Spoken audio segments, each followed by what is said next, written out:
And there's the magic of urine therapy. That's the Philosopher's Stone, that you can live right off that yourself. Your body creates star water. I've seen this for myself, where when you're looping, you get to the point where you're actually creating more water than and liquid than you're actually bringing in, and it tastes like the sweetest coconut, something you would go to a store to buy. Yeah, and you absolutely. produce it yourself. That's the joke. And here we are consuming outside of ourselves. Heals everything too, on the outside of the body, wounds. Everything. Yeah, that's your magic everything. elixir. Comes out of the scales of justice within you. That's your Libra, your kidneys. The only place where stem cells are created. Isn't that funny?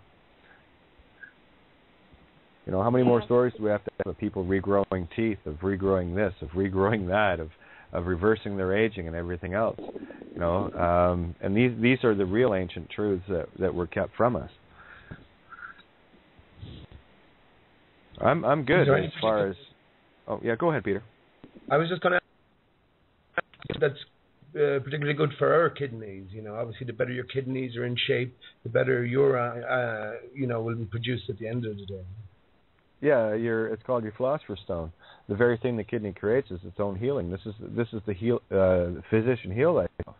This is what was being taught, that everyone has somehow glazed over on, and me too.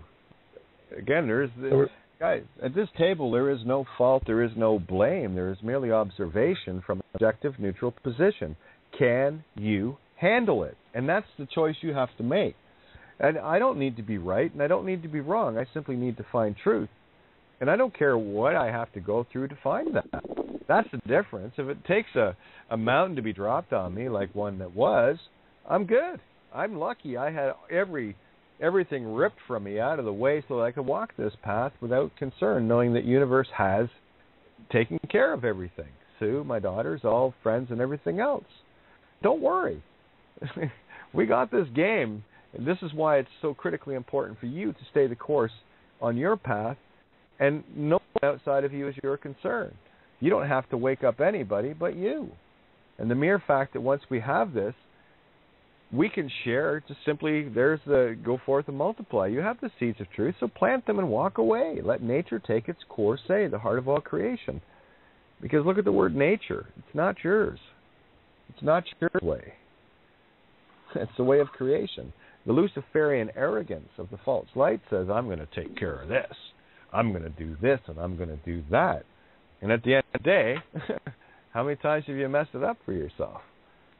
That's all I'm saying. I just chose not to. And again, I got to experience this up close and like beyond personal. So it's very difficult for me to convey what I experienced because it was my experience. I can tell you what I did to get that experience.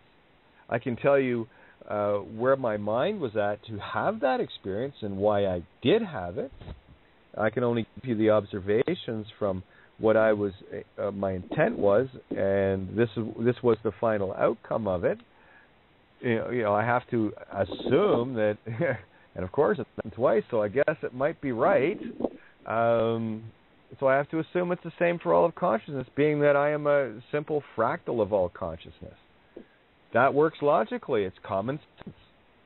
You know, it's like, are you going to open a box of matches and doubt, you know, you light one, are you going to doubt the rest of the matches? Or are you going to go, oh, well, if you do this, the match, it strikes, it lights, oh, look, and all the rest of them are the same.